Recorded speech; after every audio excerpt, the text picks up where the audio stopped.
How much data do you guys have kind of back at the shop? Like, do you have numbers kind of coming in that way, or is it kind of all just with the? We do have a weather station that talks to our irrigation system that we typically don't use much. Yeah. We're really boots on the ground.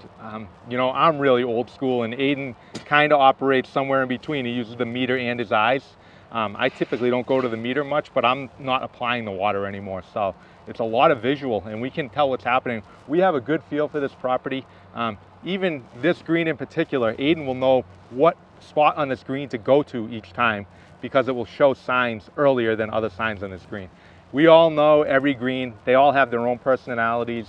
Each area of the golf course, we call them microclimates, might warm up more than others. Wind might hit certain greens more than others. So we have a good feel, and we're all over that.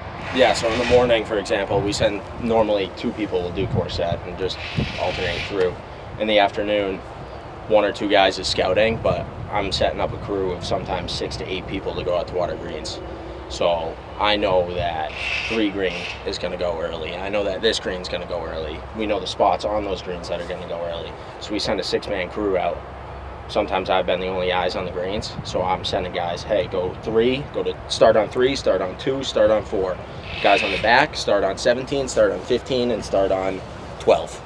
And then we can disperse from there, because we're pushing that line so much that sometimes you have to get on those worst greens before and wait for greens like 18. That tends to be a little Yeah, I think it's so interesting what Dave just said about each green kind of having their own personality. Absolutely. And I guess you kind of get familiar with these greens and like their personality. I just think that's so interesting. So you can know just based on the day and the temperature what kind of the timing of everything and the. I know that the back left of this one is going to be drier, and I know right up the middle of this green is going to be drier.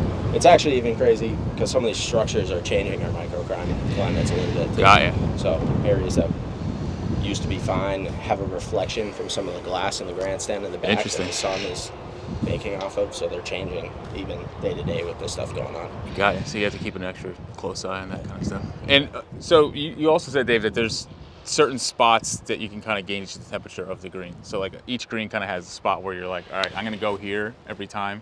And I can kind of get a feel for how the green's going to behave based on this one spot. Exactly. Yeah. So I know right up the middle of this green, and then on the left side, because that's the 16th tee. So if you think about foot traffic, everyone's coming on the front of that green, up the middle. And then it's a pretty big green, so they disperse, at least for our property. And then I know it necks out, and it gets tight on that left-hand side because of bunkers, and everyone's going to that 16th tee. So I know right up the middle and on that left-hand side, every time going to be drier than other areas on this green. Got it.